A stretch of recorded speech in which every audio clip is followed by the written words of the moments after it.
E é hora de falar de assunto sério aqui no Ver Mais. O Brasil registra anualmente cerca de 1 milhão de abortos induzidos. E 1 em cada 5 mulheres já adotou essa prática.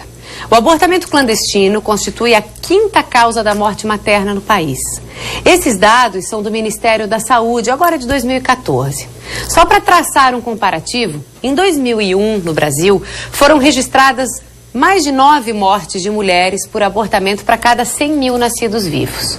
No ano de 2013, ou seja, em 12 anos, o Sistema Único de Saúde internou mais de 243 mil mulheres para fazerem curetagem pós-abortamento clandestino. O aborto, como tabu ou como direito da mulher, é um dos temas mais polêmicos a ser discutido. A mulher tem o direito de interromper uma gravidez indesejada? O que aconteceu quando ela não estava esperando? Quando ela não queria esse bebê? Em que casos a lei assegurou o aborto induzido, hein? Se o aborto for descriminalizado, estaria o Estado diminuindo as mortes por abortos clandestinos e assegurando a vida dessas mulheres? Ou não? Será que estaríamos assim sendo coniventes com o atentado à vida e, consequentemente, a morte de milhares de fetos e bebês em todo o país? Esse é o tema do nosso Cartas na Mesa de hoje.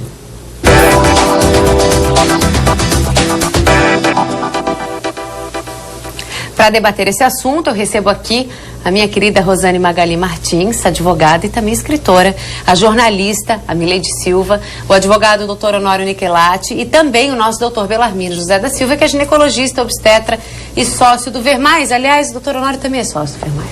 Pois é. Né? Não é isso? Daqui a pouco eles vão começar a ganhar aqui também. Somos uma família. Sejam bem-vindos, querido. Obrigada pela presença de vocês. É muito difícil a gente falar de aborto por ser um tema tão polêmico. Mas para ilustrar primeiro já para quem está em casa, eu gostaria de perguntar para o Dr. Belarmino o seguinte: quando que aquele embrião tem vida? A partir de que momento, para a medicina, aquele grãozinho que está lá dentro tem vida? Quando começa a existir vida ali? Ótimo. Bom, boa tarde a quem está em casa, quem vai compartilhar conosco aqui do nosso bate-papo. Eu vou pedir ajuda, sorriso, para tentar mostrar a partir de que momento, respondendo a pergunta da Cíntia, a partir do momento em que ocorre o encontro do óvulo com o espermatozoide, há uma sucessão de multiplicação celular vindo a formar um embrião. Mas a fecundação já caracteriza a vida. Essa multiplicação, ela se dá através de irrigação sanguínea, fazendo com que, então, o grupo celular passe a se chamar embrião. E aí, dando continuidade aqui, sorriso, só para mostrar, esse embrião, ele caminha do ovário, passa pela trompa e se abriga dentro do útero.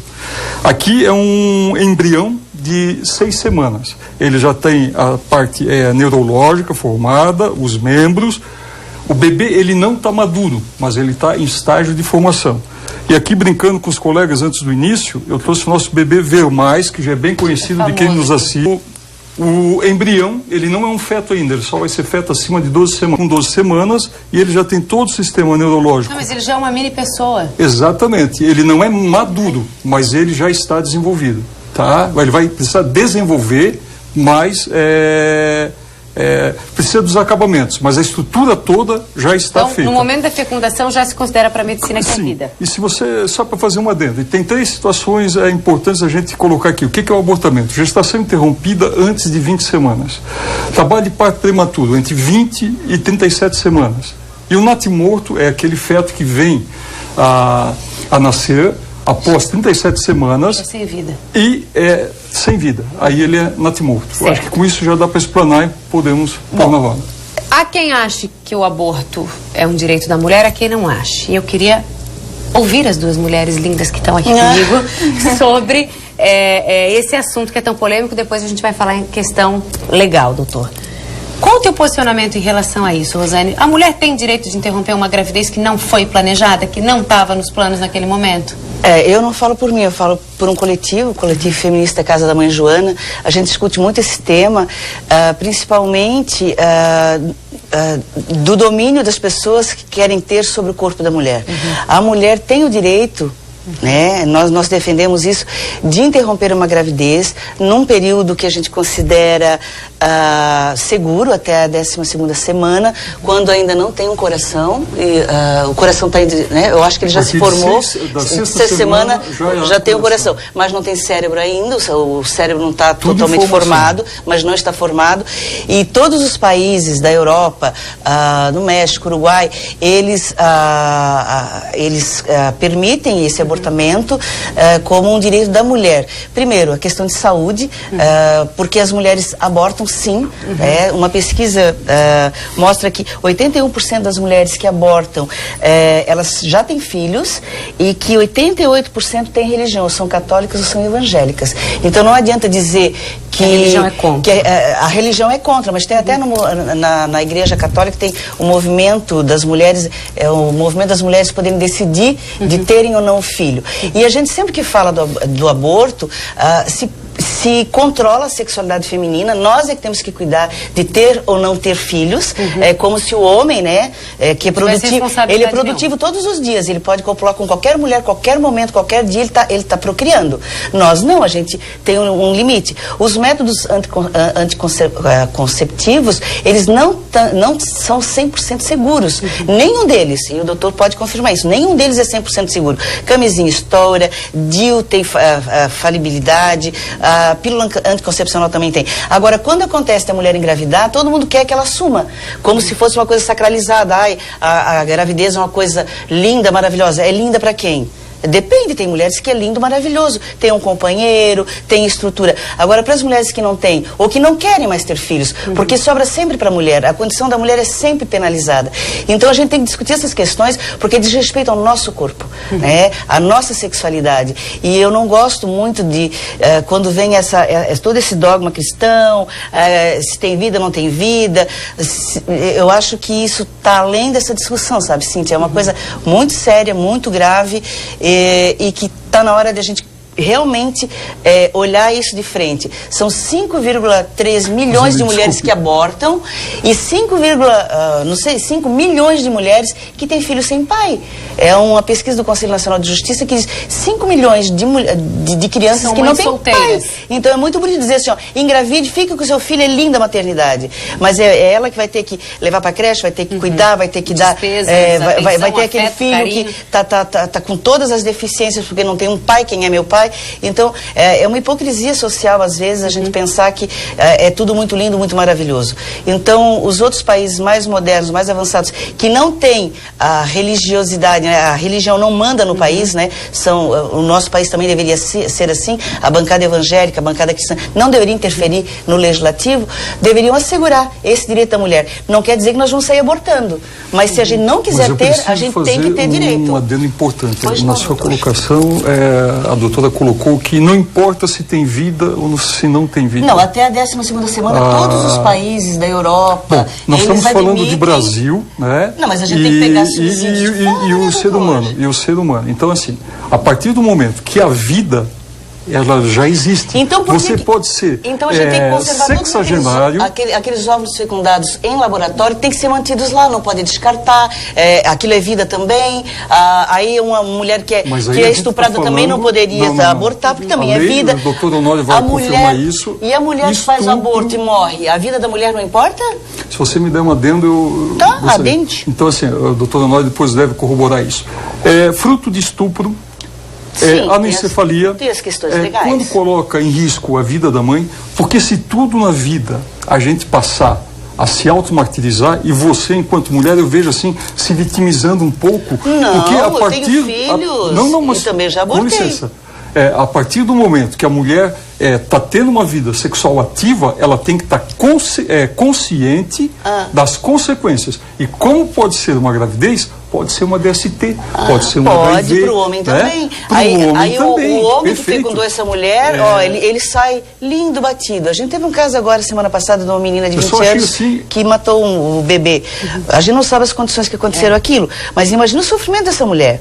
Ela gestou, pariu e não teve condições de... A gente está falando o seguinte, para a Rosane obviamente colocou o ponto de vista dela, que eu respeito todos, inclusive, porque eu acho que cada um sabe, né, sabe de si e acredita, entende, defende aquilo que lhe cai melhor e que, enfim. Bom, aí a gente tá falando o seguinte, o doutor Bellarmino tocou num ponto agora que é o que eu quero jogar pra ti pra ouvir a tua opinião. Existem os métodos contraceptivos ou, por exemplo, assim, fui lá, fiquei grávida e o cara nunca mais olhou pra minha cara. Não deveria nesse momento... Ocorre muito com pílula dia seguinte, que é usado como método contraceptivo, que não quando na verdade não é. Que não é. Então, claro, existem outras formas de cuidar, se eu estou no período fértil eu não vou fazer sexo, quer dizer, existem outras opções. Perfeito. Porque Orientações, feliz ou infelizmente... Né? Recai sobre a gente a responsabilidade a gente tem que mudar esse contexto social. Mas, claro, mas aí o outro lado, por exemplo, então eu vou lá e engravidei de um cara que desapareceu. Como é que eu vou pra cama com uma pessoa que eu sei que pode desaparecer? Por exemplo, é uma pergunta que eu faço pra ti. E como é que ele vai pra cama, né? com alguém que desapareceu? Também, ambos, né? Então, assim, não seria também, talvez, a banalização do ato sexual?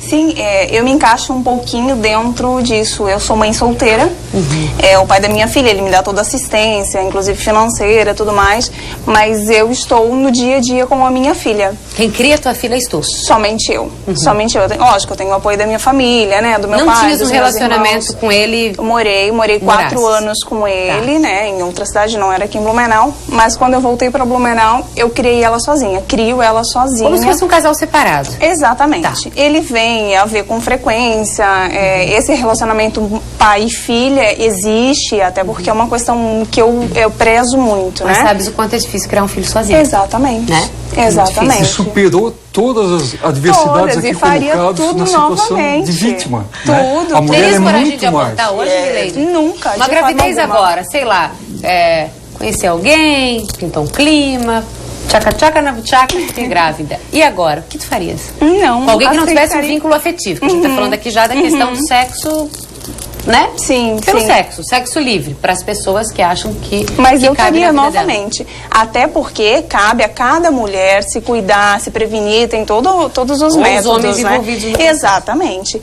Mas caso acontecesse novamente, eu teria, de forma assim, Não feliz terias coragem da de vida, abortar? de forma alguma. Teria novamente outro filho. Doutora, aí onde que entra a questão da lei? A gente já falou, o doutor Bellarmino adiantou, crianças que nascem sem o cérebro, que vão viver alguns... Frutos né? de estupro. Frutos né? de estupro, que eu acho que talvez seja um dos mais complicados de poder lidar. Doenças, patologias que colocam em risco A mãe a vida da mãe, tais ou a quais criança. diabetes, lúpus. É isso que assegura a lei? E quantos eu vou ao médico só e vou ter essa autorização judicial? Como é que funciona isso? Bom, boa tarde a todos. Praticamente já foi antecipado aqui as hipóteses legais expressas previstas na lei penal, onde o chamado aborto necessário para salvar a vida da mãe e também a gravidez fruto de um crime de estupro, essas duas hipóteses a lei permite o aborto. Uma terceira hipótese não legal, mas que os tribunais superiores, mais precisamente o Supremo Tribunal Federal, também hoje já permite, é o aborto nos fetos anencéfalos. Então, a anencefalia também, no ano de 2012, e aí a gente vê a polêmica do tema que também gerou nos próprios tribunais, porque a decisão da alta corte foi por maioria e não unanimidade, permitindo também o aborto para o feto anencéfalo.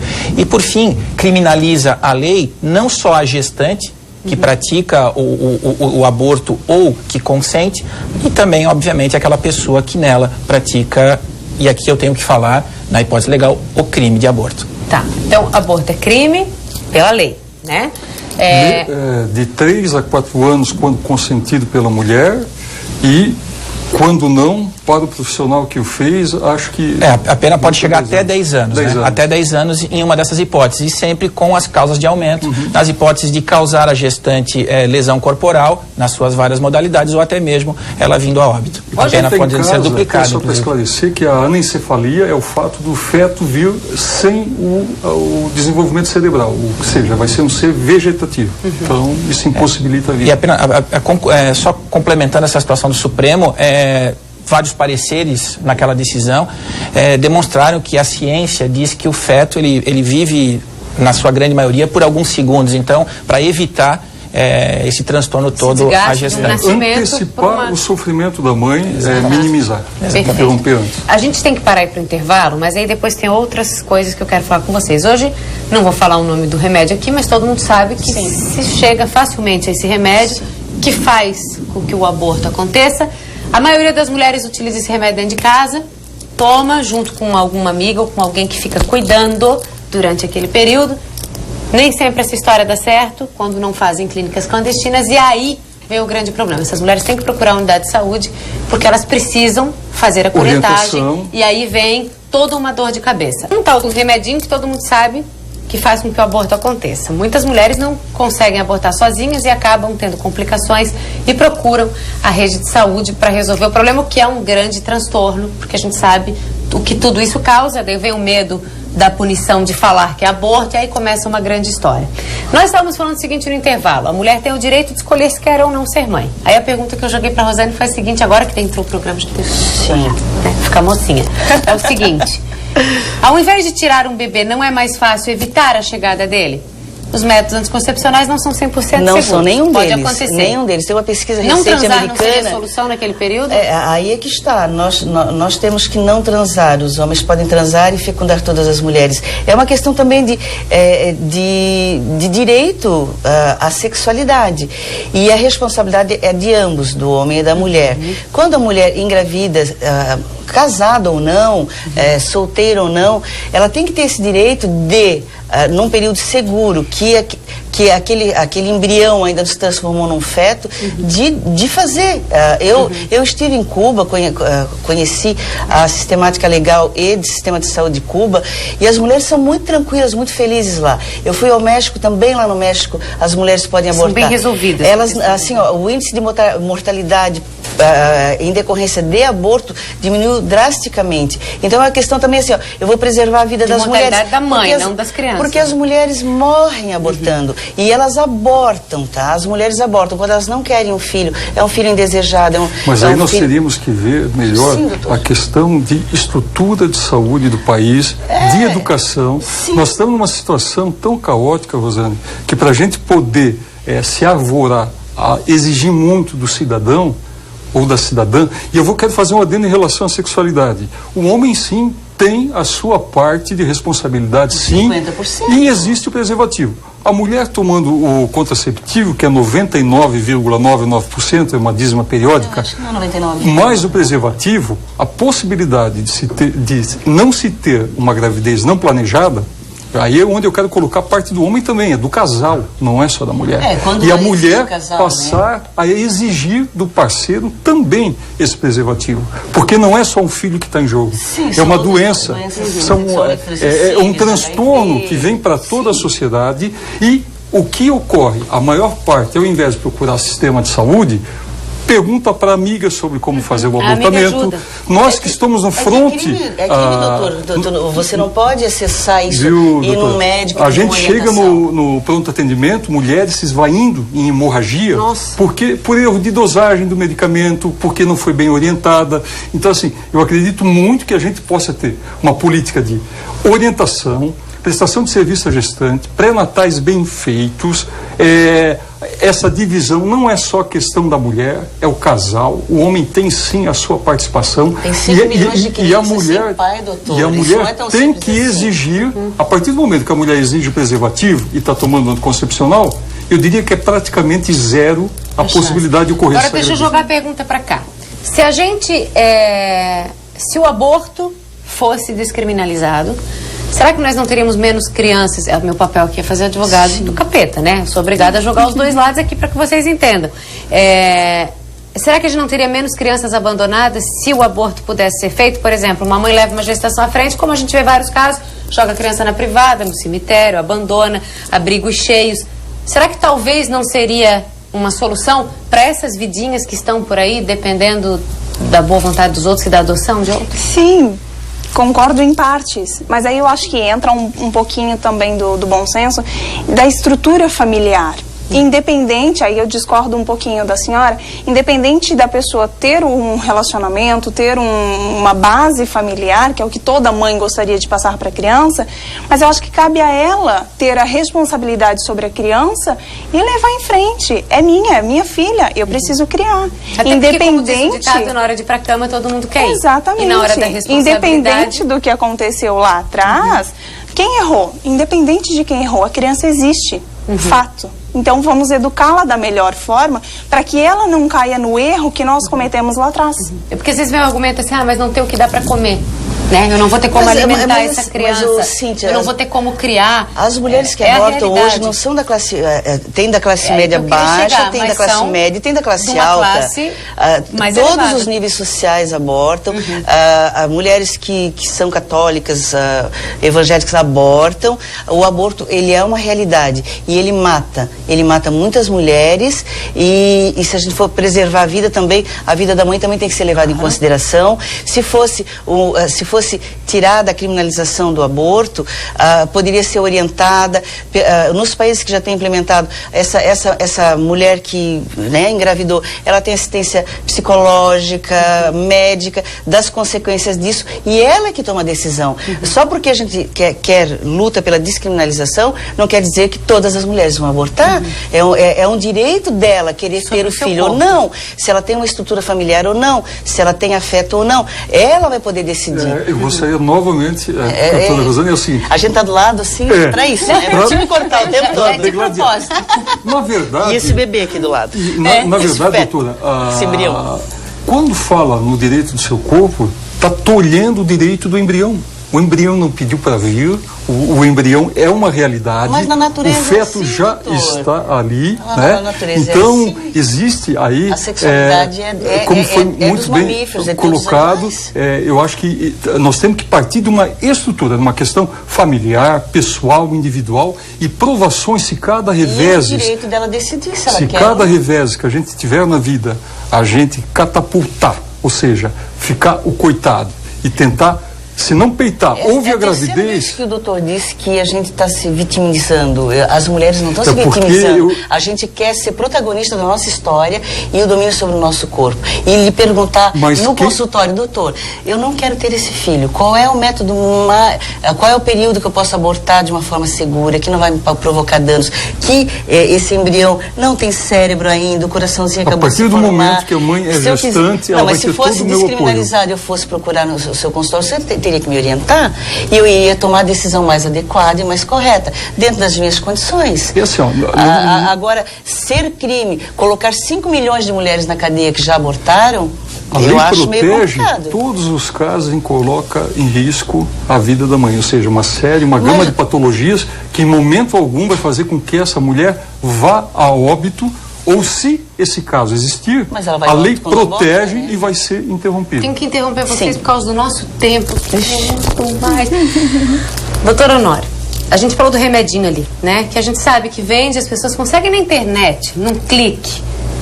Pode ser denunciada a pessoa que vende? Deve ser denunciada? Como faz para denunciar? Pode e deve, né? Se as pessoas que se acharem incomodadas com o fato...